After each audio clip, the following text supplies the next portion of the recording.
하나님의 말씀을 함께 보시겠습니다.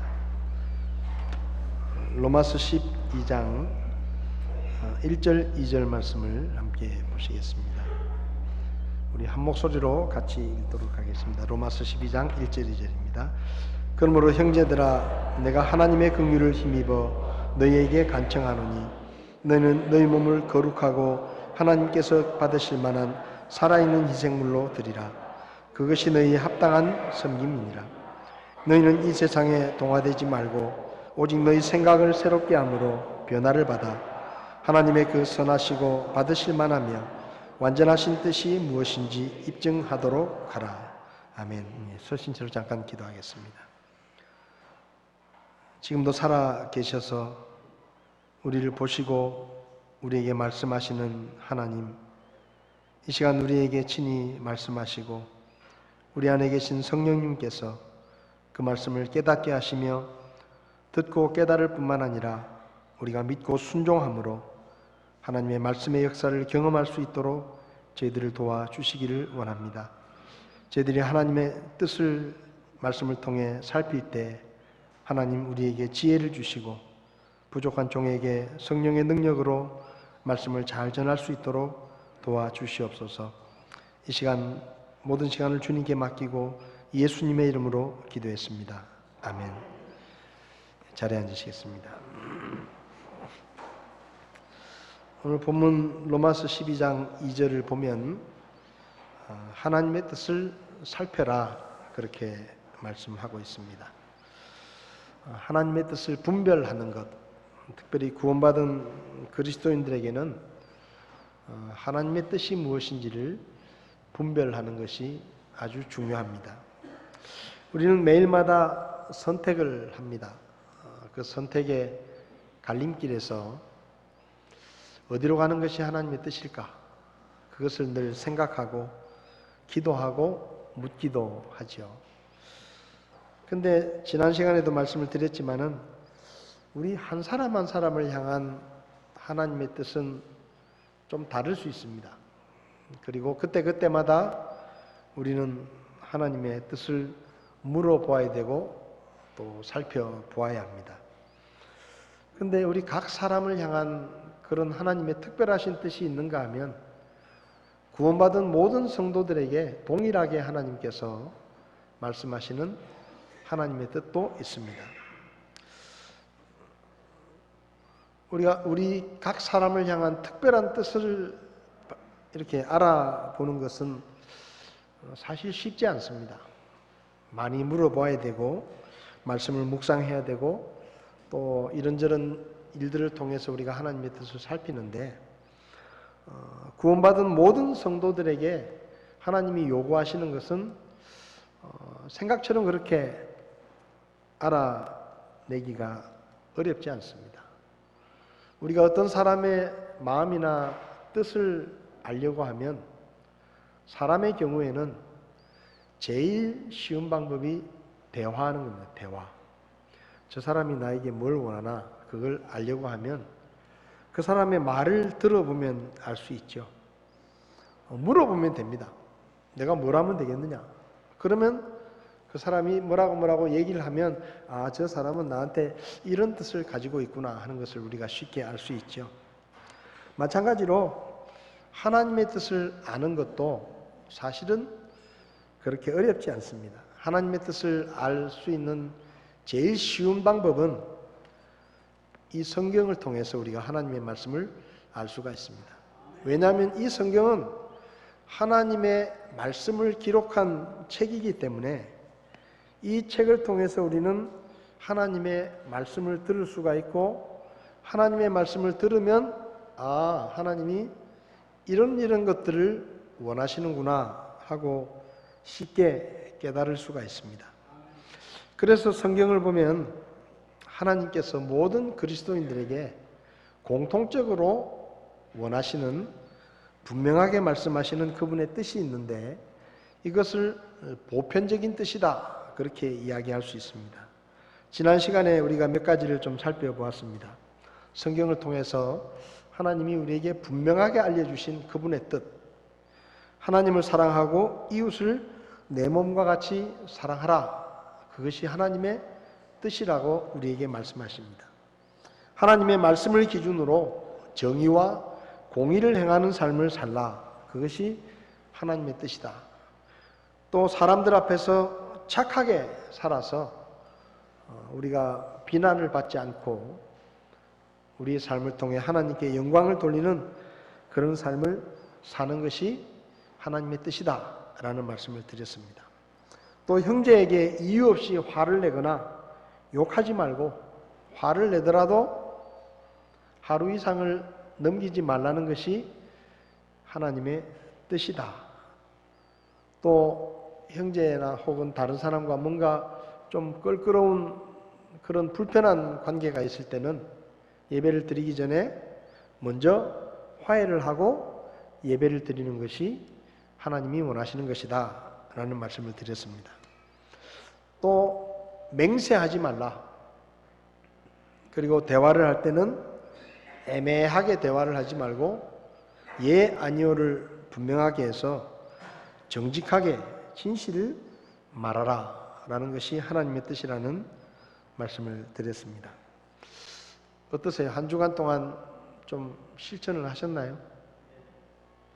하나님을 좀 더 사랑하셨나요?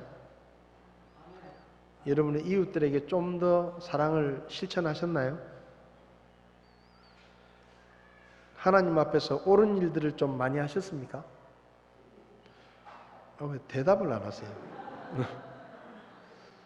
제가 늘 말씀을 드리지만 우리가 성경을 1000번, 10,000번을 읽고 설교를 수백 번을 듣고 하나님의 뜻을 알아도 행하지 않으면 아무 소용이 없습니다.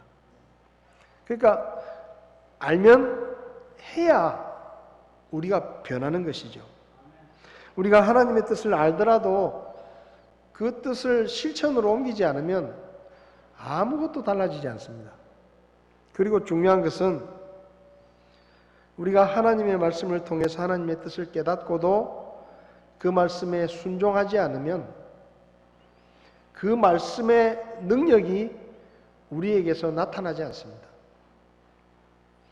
우리가 능력 있는 그리스도인의 삶을 살려고 하면 우리 힘으로 되는 게 아니에요.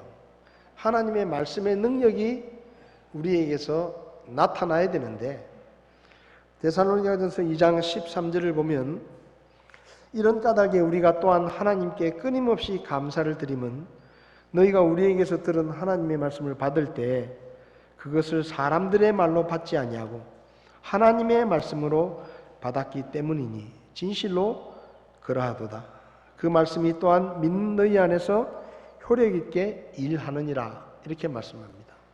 다시 말하면 우리가 하나님의 말씀을 들을 때에 일단은 하나님의 말씀이라고 들어야 돼요. 하나님이 누구시죠? 우리의 생사화복을 마음대로 주장하시는 분이 하나님이십니다. 그분이 우리에게 말씀을 하실 때 우리는 그 말씀을 들어야 합니다. 그리고 순종해야 합니다. 여러분 직장 생활을 하실 때 직장 상사가 뭘 시키면 어떻게 하시죠? 직장 상사가 뭘 시키잖아요.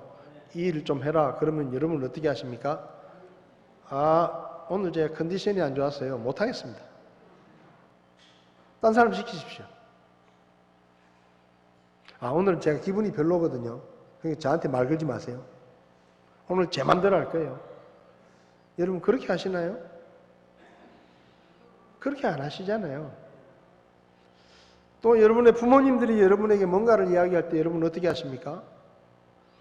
아버지, 오늘은요 제가 좀 기분이 안 좋거든요. 그러니까 다음에 이야기합시다. 그리고 그냥 무시합니까? 여러분 우리가요 사람의 말을 들어도 그 말을 듣고 행동합니다. 군대에서 자기보다 고참이 말하면 그대로 합니다. 직장에서도 상사가 이야기를 하면 내가 불편하더라도 내가 생각이 다르더라도 그 상사가 시키는 일을 합니다. 부모님이 뭐라고 말하면 물론 요새는 좀 많이 달라졌지만 옛날에는 부모님이 말하면 아무 소리 안 하고 했는데 요새는 부모님이 말하면 부모님이 한 5마디 하면 애들은 10마디 해요. 어쨌든 그렇더라도 들을 건 들어요. 왜 듣습니까? 내 직장 상사에게 내가 승진할 때 도움을 받아야 되는 거예요. 직장 상사가 나를 잘 봐야 내가 더 나아진 월급을 받을 수 있는 거예요. 월급 조금 더 받겠다고 직장 상사가 말할 때 그 말을 그렇게 잘 들으면서 우리의 생사화복을 마음대로 주관하시는 하나님이 말씀하시는데 하나님의 말씀을 듣고도 우리가 행동으로 옮기지 않는다면 그건 하나님을 안 믿는 거나 똑같습니다.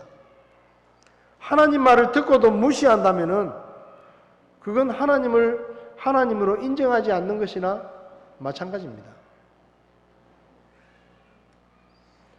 데살로니가 교회 성도들은 사도 바울이 전하는 말씀을 들을 때 하나님의 말씀으로 들었습니다.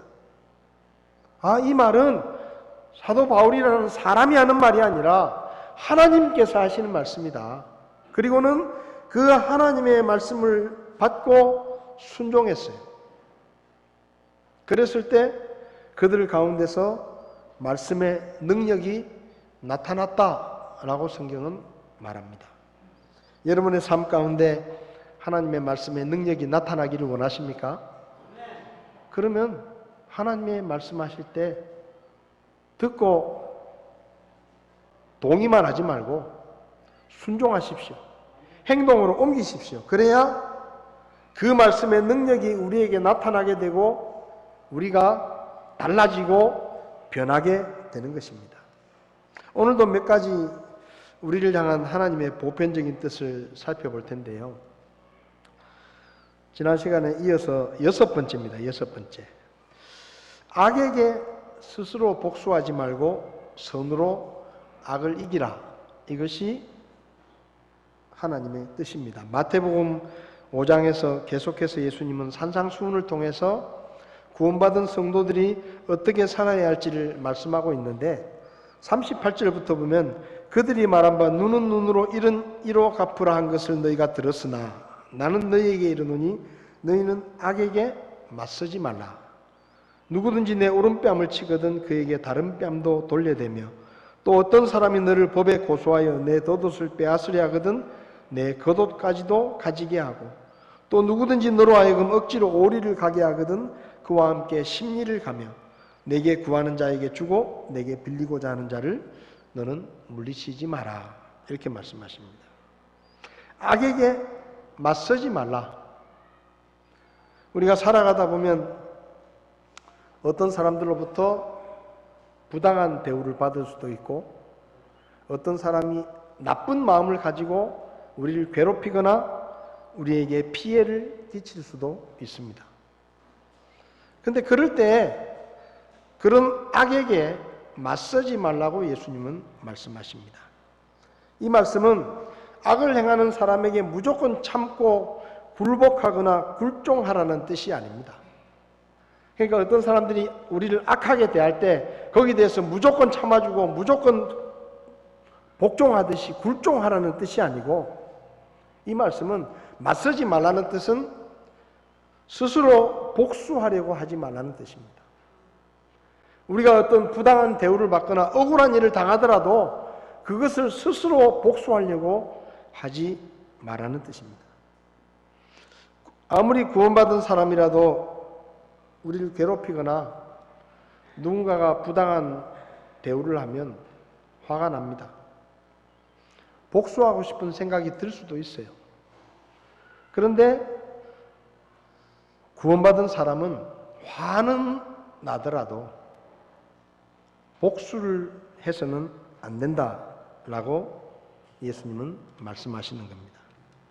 로마서 12장을 보면 아무에게도 악을 악으로 갚지 말고 모든 사람의 눈앞에서 정직한 일들을 예비하라. 가능하다면 너희가 할 수 있는 대로 모든 사람과 화평하게 지내라. 이렇게 말씀하십니다. 다시 말하면 우리에게 악을 행하거나 우리에게 부당한 피해를 입히거나 우리를 괴롭히는 사람에게도 될 수 있으면 화평하게 지내라는 거예요.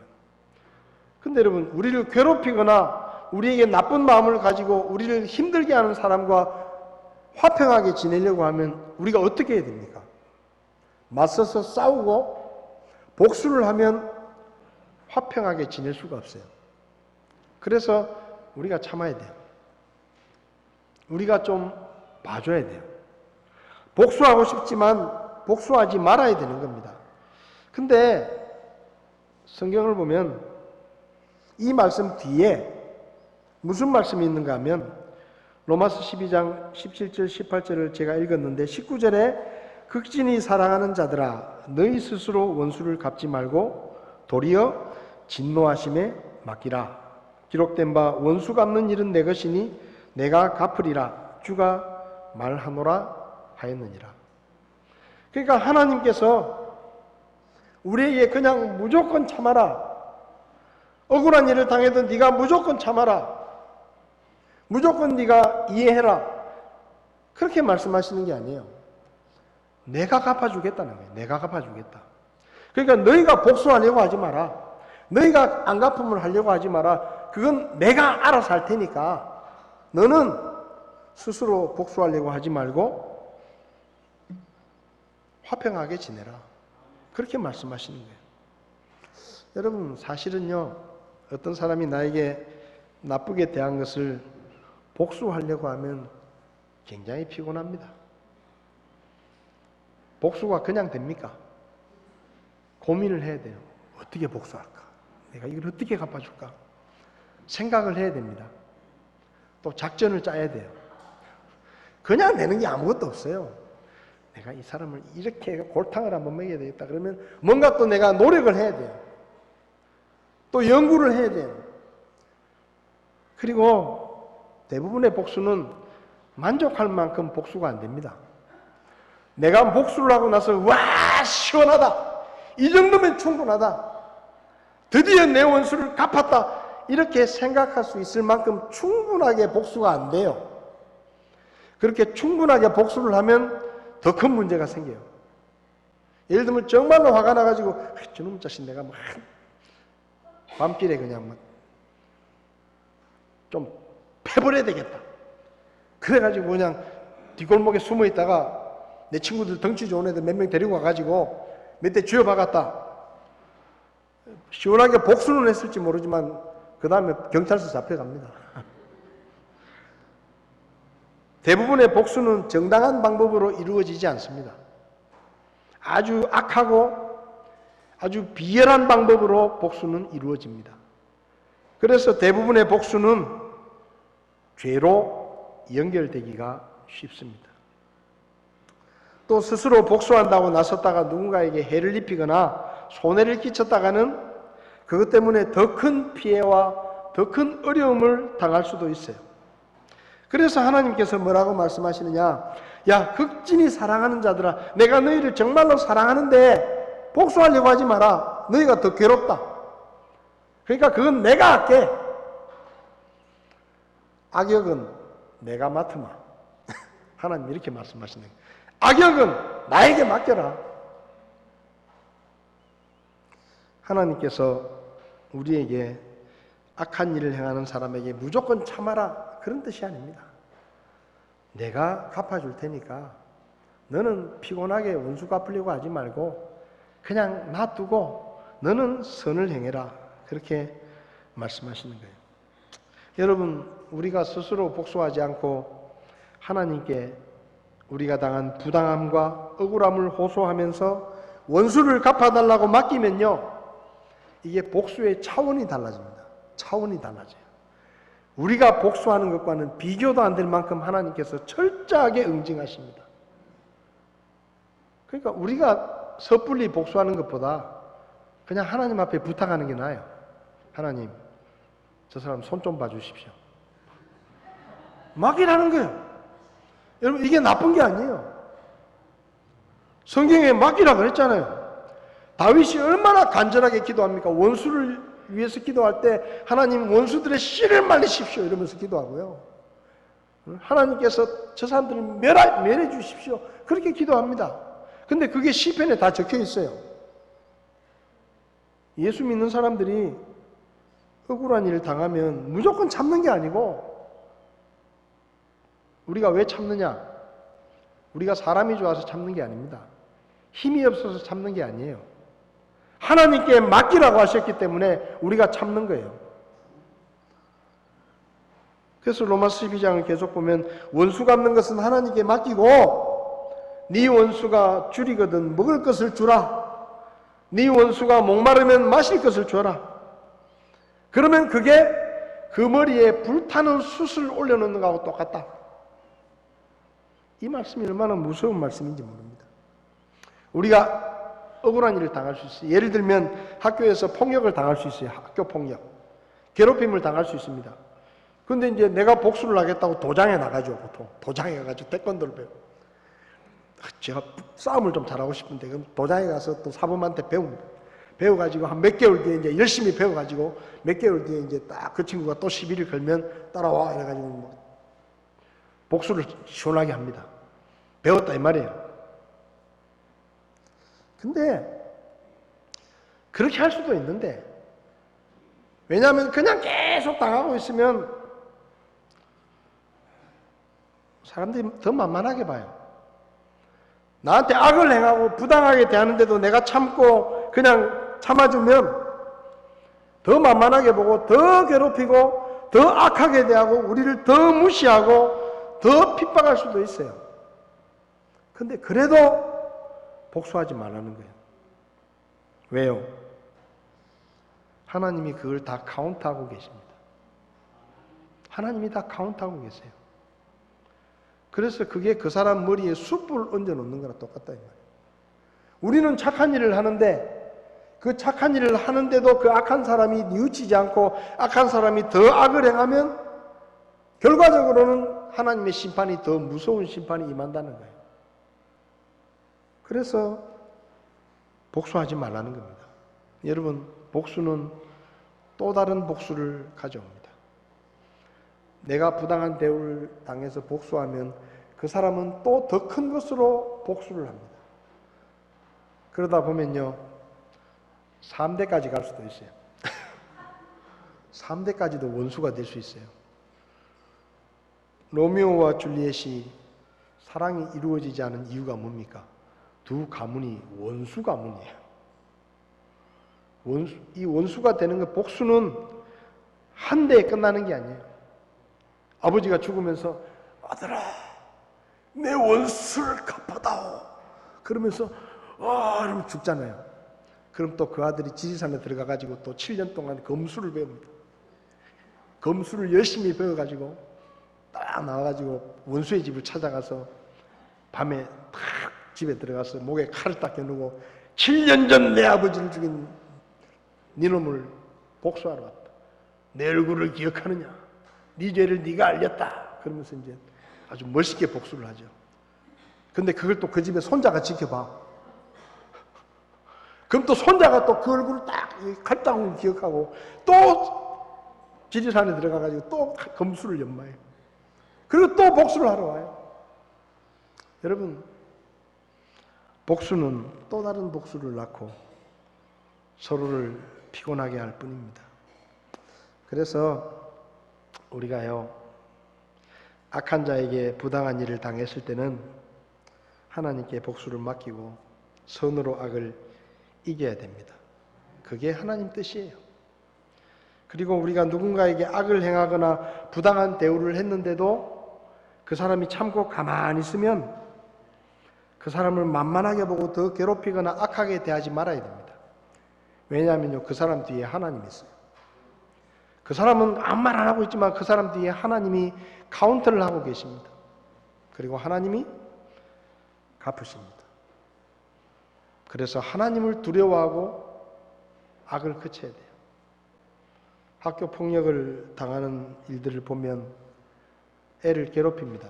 근데 애가 계속 맞고 있으니까 진짜 만만하게 보고 계속 더 괴롭혀요. 가끔 그런 이야기의 결론은 괴롭힘을 당하던 애가 자살을 하거나 그냥 안 좋은 선택을 하고 끝납니다. 근데 하나님 앞에서의 이야기는 그렇게 끝나는 법이 절대 없습니다. 하나님은 이유 없이 악을 행하거나 부당한 대우를 받는 사람이 하나님 앞에 고하면 하나님이 다 카운트를 하셨다가 그분의 방법대로 그렇게 복수하십니다. 여러분들이 살아가면서 믿지 않는 사람들하고 어떤 일을 하다가 손해볼 수도 있어요. 부당한 대우를 받을 때도 있습니다. 그럴 때 스스로 갚으려고 하지 마십시오. 하나님께 맡기십시오. 하나님께서 우리가 행하는 것보다 훨씬 더 공정하고 정의롭게 하나님께서 갚아주십니다. 그리고 악을 행하는 사람들을 불쌍히 여기고 그들에게 오히려 선을 행함으로 하나님의 뜻을 이루는 우리가 되어야 할 것입니다. 혹시 여러분 마음속에 지금 뭔가 좀 억울한 일이 생각나면 마음을 바꾸십시오. 내가 그 사람 진짜 미워했는데 이제 마음을 좀 바꾸세요. 미워하지 마세요. 미워하는 건 하나님께 맡기고 음료수라도 한번 사주고 밥이라도 한번 사주고 그래서 그 사람이 돌이키면 같이 사는 거고 그 사람이 돌이키지 않고 계속 나를 만만하게 보고 계속 악을 행하면 하나님께서 갚아주실 거예요. 그것이 하나님의 뜻입니다. 그 다음에 7번째로 선을 행할 때 사람에게 보이려 하지 말고 은밀하게 하라고 성경은 말합니다. 마태복음 6장 1절에 너희는 사람들에게 보이려고 그들 앞에서 구제하지 아니하도록 주의하라. 여러분 사람들은 어려운 사람을 도와줄 때 자기의 선함을 드러내고 싶어 합니다. 사람들에게 칭찬을 받고 싶어 하죠. 그래서 자기가 행한 선한 일을 사람들에게 드러내려고 하는 경향이 있습니다. 고아원에 가서 라면을 한 20박스 갖다 했다. 기증을 했다. 그러면요 꼭 사진을 찍죠. 라면 20박스 앞에 딱 쌓아놓고 사진을 딱 찍어요. 쌀 20부대 사놓고 또 사진을 딱 찍어요. 왜 사진을 찍겠어요? 뭔가 내가 착한 일을 했다는 것을 누군가에게 알려주고 싶었어. 보여주고 싶었어. 그래서 칭찬 듣고 싶었어. 그런데 구원받은 사람들은 그렇게 하지 말라는 겁니다. 어려운 사람을 도와줄 때 절대로 칭찬을 기대하거나 사람들에게 인정을 받으려고 하지 마라. 그냥 은밀하게 해라. 그렇게 말씀합니다. 여러분, 우리가 착각을 하면 안 됩니다. 우리가 무언가를 가지고 어떤 사람을 도와줄 때 착각은 뭐냐? 내 것으로 도와준다는 게 착각이에요. 내 것이 없어요. 여러분이 이 세상에 태어날 때 어느 병원 분만실에서 태어나셨겠죠. 대부분. 옛날 어른들은 다 집에서 태어나기도 했지만 금숟가락이라도 갖고 태어나셨습니까? 여러분이 태어날 때 손에 다이아몬드라도 하나 들고 태어나셨어요? 빈손으로 태어났어요. 우리게 아무것도 없었어요. 그냥 몸뚱아리 하나만 딱 태어난 거예요.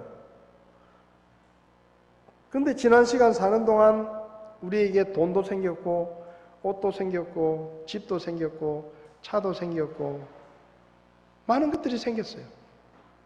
우리는 그런 것들을 다 하나님이 주셨다고 믿습니다. 하나님이 주셨다라고 믿어요. 왜? 성경에 그렇게 가르치니까. 너희에게 재물을 얻을 수 있는 능력을 주셔서 너희가 재물을 얻었다라고 성경은 가르칩니다.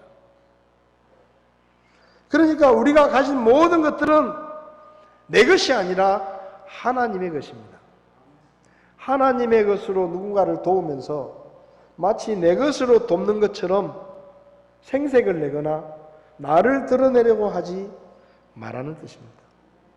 내 것도 아닌데 꼭 내 것 가지고 도와주는 것처럼 칭찬을 듣고 싶어하고 감사를 듣고 싶어하고 그게 잘못이다 이 말이에요. 그게 착각이라는 것입니다. 우리가 선을 행할 때 우리 것으로 하는 것처럼 하면 사람들은 우리를 칭찬할 것이고 우리를 인정할 것입니다. 그런데 그건요 우리가 당할 수 있는 제일 큰 손해입니다. 왜냐하면 그 사람이 인사 안 하면, 누가 도와줬는지 몰라가지고 인사를 안 하면 하나님이 그걸 장부에 딱 적어 놓으셨다가 하나님이 우리에게 갚아주실 건데, 그냥 그 사람이 아이고 감사합니다 인사 한번 들으면 그거 다 날아가는 거예요. 하나님이 주실 보상이 다 날아가는 거예요. 그러니까 어마어마한 손해예요. 이건 진짜 바보 같은 짓이에요. 하나님이 주실 어마어마한 보상을 받을 수 있는데 그까지 인사 한번 듣고 끝나는 거예요. 그러니까 뭐예요? 은밀하게 해라. 선을 행할 때 은밀하게 해라. 내게 아니에요. 내 것으로 하는 게 아니에요. 하나님이 제일 싫어하시는 것 중에 하나가 하나님이 받으실 영광을 사람이나 우상이 가로채는 겁니다. 여러분 예를 들어서 이런 거예요. 사장님이 전무에게 1,000만 원을 주면서 이거 직원들 한번 돌아보고 어려운 사람 있으면 좀 도와주래 하고 돈을 맡겼어. 그런데 전무가 그 1,000만 원을 가지고 어려운 직원들을 돕는 거예요. 뭐 집에 어머니가 병이 들어가지고 병원비가 많이 드는 직원이 있다 그러면 가서 또 한 100만 원 주면서 야 병원비에 보태. 그러면서 말을 안 하는 거예요. 이거 사장님이 주시는 거예요. 그 말을 안 하는 거예요. 그러면 그 사람은 아이고 우리 전무님이 아이고 이렇게 고마울 때가, 그러면서 마음속으로 전무님 정말 감사합니다. 이 은혜를 어떻게 갚아야 할지. 그리고 명절 때 또 영광굴비 한 박스 사가지고 전무님에게 찾아가가지고 전무님 지난번에 전무님이 돈을 주셔가지고 내가 정말로 도움이 많이 됐습니다. 그게 맞습니까? 예? 그렇게 하지 말라는 거예요. 왜? 하나님의 것이다 이겁니다. 하나님의 것. 이야기를 해야 되는 거예요. 전무가 100만 원을 갖다 주면서 아 이거 내가 주는 게 아니고 사실은 사장님이 주시는 거야. 그러니까 사장님께 고맙다고 인사를 드려. 그 말을 해야 되는 겁니다. 안 하면 사장님이 받을 영광을 내가 가로채는 거예요.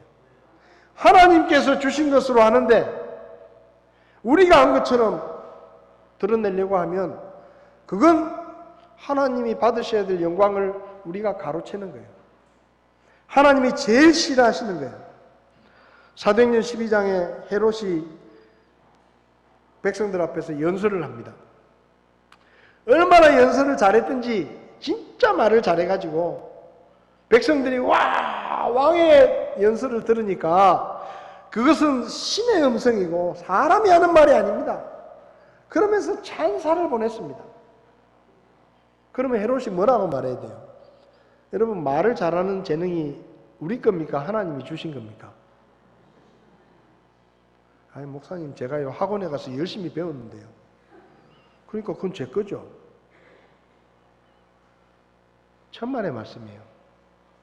하나님이 여러분의 혓바닥을 그냥 꼬부라지게 해가지고 말을 못하게 하면 학원에 가서 배운다고 될 일이에요 그게? 하나님이 주시는 거예요. 근데 헤롯이 그 얘기를 듣고는 아무 소리 안 하는 거야. 야, 내 말이 아무리 잘했더라도 신의 말이라는 건 좀 과하다. 그건 신에게 맡기는 거거든. 그렇게 하지 마라. 이렇게 해야 되는데 이 헤롯이 백성들이 왕의 연설은 신의 음성 같습니다. 그러니까 막 좋아가지고 그냥 막 얼굴에 화색이 돌면서 가만히 있는 거예요.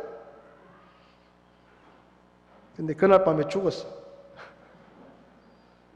사도행전 12장 23절에 그가 영광을 하나님께 돌리지 아니하므로 주의 천사가 곧 그를 치매 그가 벌레들에게 먹혀 숨을 거두니라.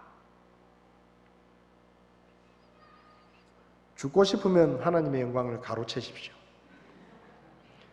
죽고 싶으면 하나님이 주신 것을 가지고 선을 행할 때 내가 행하는 것처럼 드러내십시오. 베드로전서 4장에서 사도 베드로는 이렇게 말합니다. 각 사람이 선물을 받은 대로 그 선물을 써서 섬겨라. 뭐예요? 선물이라고 선물. 우리에게 있는 모든 재능과 능력과 우리가 가진 모든 것들은 하나님이 우리에게 주신 선물입니다. 그 선물을 써서 섬기라 그랬어요. 그런데 누구든지 말하려거든 하나님의 말씀들을 말하는 것 같이 하고, 누구든지 섬기려거든 하나님께서 주시는 능력으로 하는 것 같이 그 일을 해라. 네 거 가지고 하는 거 아니다. 하나님이 주신 것 가지고 하는데 네 거 가지고 하는 것처럼 하지 말고 하나님이 주신 것으로 하는 것처럼 해라. 그래야 누가 영광을 받아요? 하나님이 영광을 받으신다 이 말입니다. 우리에게 있는 모든 것은 우리 것이 아닙니다. 여러분이 뭘 잘하든지 재능을 가졌든지 아니면 돈을 가졌든지 어려운 사람들에게 베풀 때 여러분의 이름을 내려고 하지 마십시오. 여러분이 영광을 얻으려고 하지 마세요. 혹시 그 사람이 그걸 알아가지고 고맙게 생각하고 나는 은밀하게 했는데 그 사람이 혹시 그걸 어떻게 알아가지고 나한테 와서 감사를 하거든. 그건 나한테 감사할 게 아니고 하나님께 영광을 돌리라고. 그 얘기를 꼭 해야 돼. 안 그러면 그날 밤에 무슨 일이 벌어질지 몰라요. 그 얘기를 꼭 해야 돼. 내가 아는 게 아니고 하나님이 주신 것으로 하니까 하나님께 영광을 돌리십시오. 나에게 감사하지 말고 하나님께 감사하십시오. 그래야 하나님이 영광을 받으시는 거예요. 그리고 우리가 그렇게 하면 하나님이 보너스를 주십니다. 하나님이 상급으로 보상해 주십니다. 재밌잖아요. 저는 성경 읽으면 너무 재밌어요. 하나님께서 그냥 무조건 뭐 하라고 하시니 무조건 참아라 안 하시잖아요. 내가 원수 갚아줄게. 얼마나 속이 시원해요. 그냥 무조건 참으라 그러면 억울한데 힘들잖아요. 그냥 무조건 네가 부당한 일을 당해도 참아. 그러면 어떻게 해요? 우리 억울하면 누가 풀어줘요? 화병으로 죽는데. 근데 하나님이 그렇게 말씀하시잖아요. 내가 알아서 할게. 얼마나 좋아요. 저는 성경이 너무 재밌어요. 어려운 사람들에게 베풀 때 은밀하게 해라. 그래도 뭐 내가 뭐 하는데 그래도 폼이라도 좀 나고 그래도 고맙다는 인사는 좀 듣고 싶잖아요. 근데 은밀하게 하라는 거예요. 근데 그게 끝이 아니에요. 내가 갚아줄게. 얼마나 재밌어요. 성경을 읽다 보면 참 재밌어요. 8번째는 땅의 보물을 쌓으려 하지 말고 하늘의 보물을 쌓아라. 마태복음 6장 19절에 너희 자신을 위해 보물을 땅에 쌓아두지 마라. 19절에 그렇게 말했어요. 20절에 오직 너희 자신을 위해 보물을 하늘에 쌓아두라. 사람들이 오해하는 거 있어요. 내가 나를 위해서 쓰는 것은 나를 위해서 쓰는 것이고 하나님께 바치는 헌금이나 하나님을 위해서 쓰는 것은 하나님을 위해서 쓴다고 생각합니다. 근데 성경을 자세히 보세요. 착각이에요. 나를 위해서 쓰는 것도 나를 위해서 쓰는 거지만 하나님을 위해서 쓰는 것도 너희 자신을 위해 보물을 하늘에 쌓아두라 이랬어요. 하나님이 우리 것 멜름 받아먹고 입을 싹 닦는 분이 아닙니다. 우리가 하나님을 위해서 뭔가를 하면 그게 우리를 위한 일이라 이 말이에요. 왜? 하나님께서 갚으시기 때문에. 그래서 여러분 오해하지 마세요. 나를 위해 쓸 것도 없는데 내가 하나님을 위해서 드려야 되나? 고민하지 마세요. 내가 쓰는 것도 나를 위한 것이고 하나님을 위해서 쓰는 것도 나를 위한 것이에요. 하나님은 다 갚아주십니다. 왜요? 하나님은 모자라는 게 없다니까요. 우리가 어떤 사람에게 돈을 빌려주거나 베풀었을 때 왜 그 사람이 못 갚는 일이 생깁니까? 그 사람이 능력이 부족하기 때문에 못 갚는 거예요. 그렇잖아요. 사업이 어렵다 그래가지고 내가 돈 1,000만 원 빌려줬는데 못 받았어요. 왜? 계속 어려워서 망했어 결국. 능력이 없으니까 빌린 것을 못 갚는 거예요. 근데 우리 하나님은 능력이 없는 분이 아닙니다. 우리가 그분에게 뭔가를 드리면 그분은 반드시 보상해 주십니다. 왜요? 그분은 충분한 능력이 있고 충분한 모든 것들을 가지고 계시기 때문에 그분이 약속한 것을 지키시는 분이에요. 땅에 보물을 쌓아두려고 하지 마십시오. 이건 우리가 잘 아는 말씀이기 때문에 뭐 길게 얘기 안 하겠습니다. 여러분이 하나님께서 주신 능력으로 재물을 얻었는데 얼마나 하나님의 일을 위해 쓰고 계십니까? 한번 여러분 스스로에게 질문해 보십시오.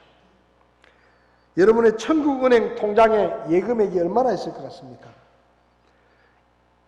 대구은행의 예금액만 신경 쓰지 말고 국민은행 통장만 쳐다보지 말고 천국은행의 통장도 한 번씩 들여다보라 이 말이에요. 내가 하나님을 위해서 얼마나 드리고 있는가? 얼마나 하나님 나라에 쌓아두고 있는가? 하나님 나라의 통장은 000 계속 000 그러면서 내 국민은행 통장에 0이 하나 늘어나면 뭐합니까? 하나님의 뜻이 뭐냐? 야, 썩어 없어지는 세상에 쌓아두지 마라. 녹슬어 없어지는 세상에 쌓아두지 마라. 도둑이 훔쳐가는 세상에 쌓아두지 마라. 그보다 더 좋은 투자가 뭐냐? 도둑도 없고 없어지지도 않고 손해보지도 않는 하나님의 나라에 쌓아두라는 거예요. 여러분, 이 말도요, 하나님이 하나님을 위해 사는 말이 아니에요. 목사가 헌금하라고 설교를 하면 어떤 분들은 목사를 위해서 헌금하라고 설교한다 생각합니다. 근데요, 여러분이 헌금을 아무리 많이 해도 목사가 좋을 게 하나도 없어요. 연말에 목사가 무슨 헌금 많이 남았다고 성과급 받는 거 아니에요. 예? 헌금 많이 나왔다고 월급을 목사가 팍팍 올리는 게 아니에요. 목사 좋을 거 하나도 없어요. 또 어떤 사람은 헌금을 할 때 그게 하나님을 위해서 한다고 생각하는데 천만의 말씀이에요. 하나님은 우리 돈 필요 없어요. 그분은 충분히 가지신 분이에요. 그런데 왜 하나님이 우리에게 헌금하라고 하느냐? 우리에게 더 주고 싶으셔서, 우리에게 더 많이 주시고 싶어서 하라고 하는 거예요. 그것이 하늘의 보물을 쌓는 것입니다. 여러분의 천국은행 통장을 일주일에 한 번씩 좀 쳐다보십시오. 점검을 해보십시오. 내가 하나님 나라에 가서 찾을 게 뭐가 있나. 그렇게 살라 이 말이에요. 그게 지혜로운 것이다라는 것입니다. 9번째는 염려하지 말고 최우선으로 하나님의 왕국과 의를 구하라 하는 것입니다. 마태복음 6장에 염려하지 마라 라고 말씀하시죠. 이 말씀도 정말 재밌어요. 그냥 우리에게 염려하지 마라 라고 말씀하시는 게 아니에요. 그 다음에 뭐가 붙어 있어요? 내가 채워줄게. 이게 있는 거예요. 성경을 읽으면 얼마나 신나는지 몰라요. 이 말씀을 지금 하고 계시는 분이 누구냐가 중요합니다. 만약에 한 10억 가진 사람이 나한테 아무것도 걱정하지 마라. 네가 필요한 게 있으면 내가 다 채워줄게. 그렇게 말한다고 하면 여전히 불안해요. 왜? 지도 가진 게 10억밖에 없으면서 그 10억도 지 집이면서 아파트 한 채, 서울에 아파트 한 채 있는데 그게 10억인데 가진 거 그거밖에 없으면서 뭘 내를 도와준다고 아무것도 걱정하지 마라 그러노. 그럼 집 팔아가지고 내를 도와준다는 얘기가 불안하잖아요. 근데 지금 여기 아무것도 염려하지 말라고 말씀하시는 분이 누구냐? 하나님이십니다. 모든 걸 갖고 계시고 모든 걸 알고 계시고 모든 걸 하실 수 있는 그분이 우리에게 말씀하시는 거예요. 야, 에헤 이 사람아 걱정하지 마라. 내가 채워줄게. 그러면서 오직 너희는 첫째로 하나님의 왕국과 그분의 의를 구하라. 그래야만 이 모든 것을 너희에게 더하시리라. 여러분 하나님이 누구죠? 이 세상에서 최고 부자입니다. 맞죠? 이 세상에서 제일 힘이 센 분입니다. 이 세상에서 제일 똑똑하신 분입니다. 그리고 우리에게 하나님은 누구죠? 아버지입니다.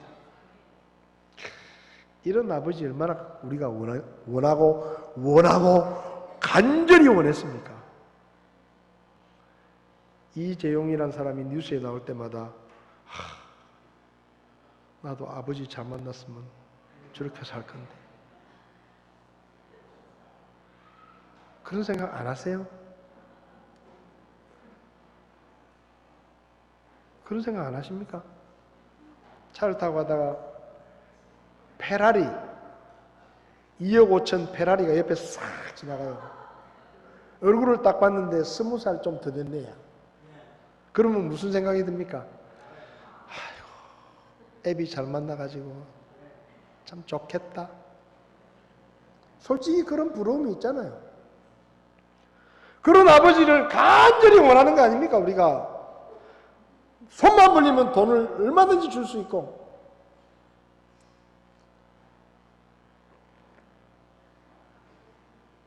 부자 아들들은 생일 파티도 외국에 나가서 하더라고요. 돈 많은 애들은 우리나라에서도 안 해요. 호텔 빌려서도 안 하고 외국에 어디 휴양지에 섬 빌려가지고 전세기 띄워가지고 생일 파티를 해요. 제가 볼 때는 정신 나간 짓인데 걔들은 그게 또 자랑스러운가 봐. 그걸 또 떠버리고 다녀. 여러분, 우리가 비록 육신의 아버지는 그렇게 대단한 아버지를 만나지 못했더라도 우리가 예수님을 믿고 난 다음에는 우리에게 대단한 아버지가 생긴 겁니다. 모든 것을 갖고 계시고 모든 것을 아시고 뭐든지 마음먹은 것은 마음대로 하실 수 있는 그분이 누구라고요? 우리 아버지. 하나님이 여러분 아버지인 거 아십니까? 알기는 아세요? 여러분 아버지가 얼마나 부자인지 알기는 아십니까? 여러분의 아버지가 얼마나 힘이 있는 분인지 여러분 알고는 있으세요? 근데 뭐가 걱정이에요? 네?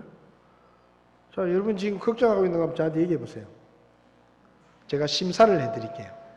그게 걱정할 만한 일인지 아닌지 한번 얘기해 보세요. 진짜 얘기해 보세요.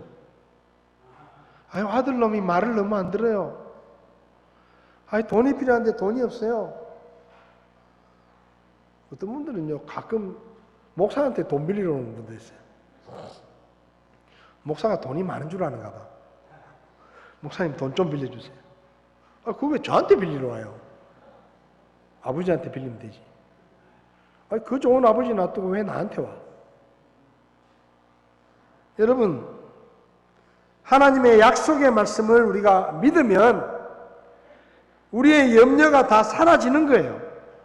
우리의 염려가 왜 생깁니까? 내가 할 수 없기 때문에 염려하는 거예요. 나는 못하지만 하나님은 하십니다. 하나님은 충분히 하실 수 있습니다. 하나님은 힘이 없어서 못하는 일이 없습니다. 그분이 우리 아버지예요. 뭐가 걱정이에요? 달라고 했는데 안 주시면 없어서 안 주시는 게 아니에요. 나한테 별로 그게 필요하지 않기 때문에 안 주시는 거지. 그분이 돈이 없어서 안 주시는 게 아니에요. 힘이 없어서 못 하시는 게 아니에요.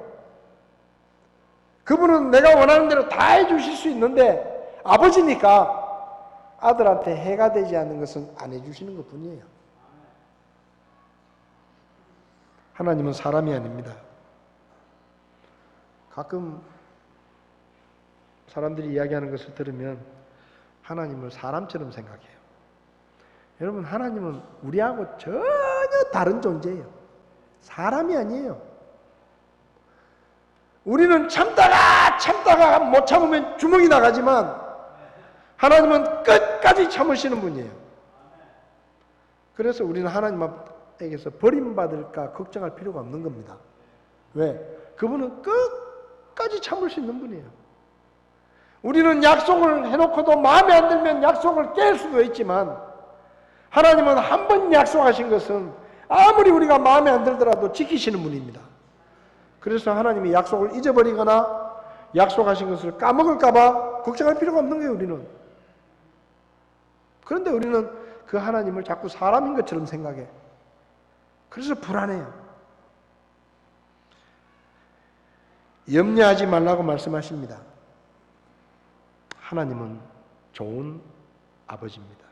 마태복음 7장에 하나님은 좋은 아버지다.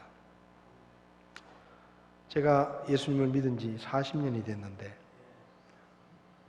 40년 동안 한 번도 하나님은 저를 배신하신 적이 없습니다. 저는 하나님을 배신한 적이 있는 것 같은데 하나님은 한 번도 저를 배신한 적이 없어요. 저는 하나님한테 뭐 하겠습니다 해놓고 못한 게 많은데 하나님은 저에게 약속하신 것을 한 번도 깨신 적이 없어요. 하나님은 한 번도 저를 홀로 두고 버리지 않으셨습니다. 제가 있는 그곳에는 언제나 그분이 같이 계셨습니다. 그래서 제가 이렇게 살아있는 거예요. 하나님은 없는 것이 없이 모든 것을 가지셨고 힘이나 지혜가 부족해서 못하는 것이 없으시고 우리의 형편과 필요를 하나도 빠짐없이 다 아시고 우리가 당하는 모든 문제에 대한 해답을 다 가지고 계시고 자신의 목숨도 아끼지 않고 내어주실 만큼 우리를 사랑하시는 분이십니다. 그분이 우리에게 말씀하십니다. 아무것도 염려하지 마라. 염려하지 마세요. 정말로 하나님을 믿는다고 하면 염려하지 마십시오. 오늘 우리가 몇 가지를 들었습니다. 악에게 복수하지 말고 선으로 악을 이기라. 선을 행할 때 사람들에게 보이려고 하지 말고 은밀하게 해서 하나님께 영광을 돌려라. 보물을 땅에 쌓아두려고 하지 말고 하늘에 쌓아두라. 하나님이 채워주실 것을 믿고 먼저 하나님의 왕국과 그분의 의를 구하라. 이게 우리를 향한 하나님의 뜻이에요. 아셨죠? 아는 것으로 끝내지 마십시오. 오늘 목사님 어떻게 그래 옳은 말만 하노? 근데 사는 게 안 그렇잖아. 목사님은 너무 세상을 몰라. 그렇게 살아가지고는 안 돼요, 목사님. 배 들고 싸우고 지키고 그래야 내 것 지키지. 목사님이 말씀하시는 것처럼 참고 있으면요 그냥 더 무시해요. 그러면서 안 들어요. 할 수 없어요. 여러분 몫이에요. 나는 설교했어요. 나는 여러분에게 가르쳐 드렸어요. 집에 가서 신명기 28장을 잘 읽어보십시오. 하나님의 말씀을 들으면 자다가도 떡이 생기는 게 아니라 하나님만 말씀을 잘 들으면 들어가도 복을 받고 나가도 복을 받고 나만 복 받는 게 아니라 내 자식들도 복을 받고 신명기 28장을 읽고도 말씀에 순종하지 않는 사람은 미안합니다. 등신이에요. 등신. 이렇게 많은 축복을 약속하셨는데 어떻게 하나님 말씀을 안 들어요? 그건 어리석은 거예요. 집에 가서 신명기 28장 꼭 읽어보십시오. 기도하겠습니다. 자, 눈을 감으세요.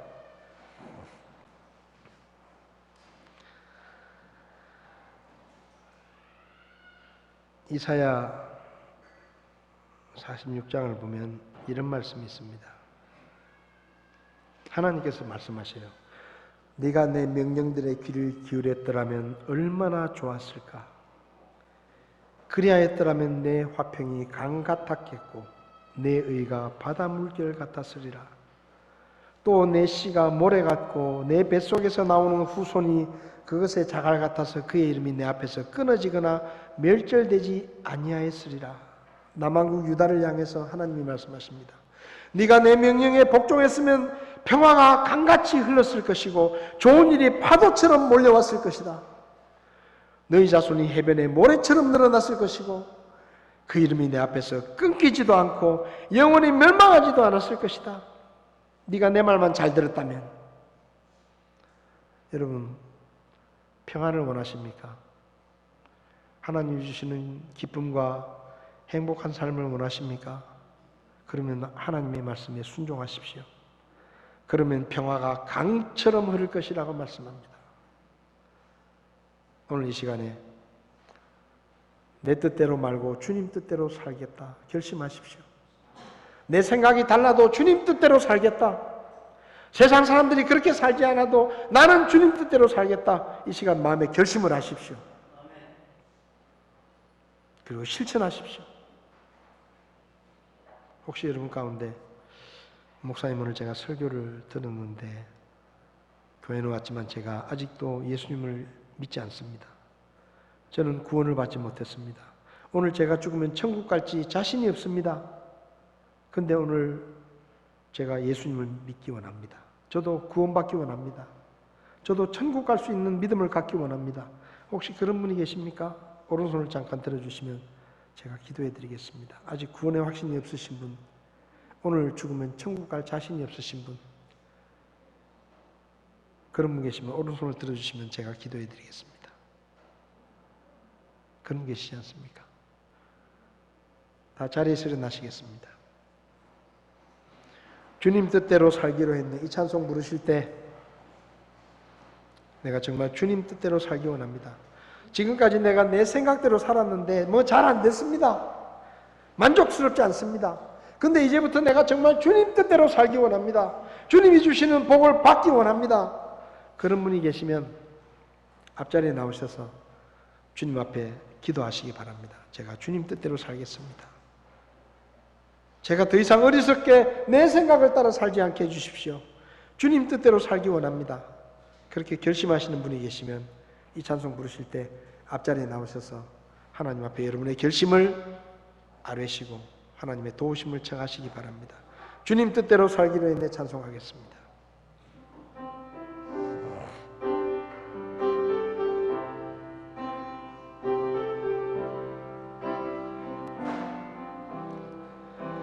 주님 뜻대로 살기로 했네. 주님 뜻대로 살기로 했네. 주님 뜻대로 살기로 했네. 뒤돌아서지 않겠네. 이 세상 사람 날 몰라줘도, 이 세상 사람 날 몰라줘도, 이 세상 사람 날 몰라줘도 뒤돌아서지 않겠네. 찬송을 멈추시고 다 고개를 숙이시겠습니다. 여러분 앞자리에 나오셔서 주님 뜻대로 살기 원합니다. 여러분의 결심을 하나님 앞에 말씀드리지 않으시겠습니까? 지금까지 어떻게 만족스러우신가요? 여러분의 삶이 만족스러우신가요? 주님 뜻대로 살았다면 더 나았을 텐데, 주님이 말씀하십니다. 너희들이 내 말을 들었더라면 참 좋았을 텐데, 평화가 강같이 흐르고 좋은 일들이 파도처럼 밀려왔을 것인데 너희가 내 말을 듣지 않아서 이렇게 멸망을 당하는구나. 오늘 아침에 제가 주님 뜻대로 살겠습니다. 그것이 여러분의 결심이라면 앞자리에 나오셔서 기도하십시오. 제가 주님 뜻대로 살기 원합니다.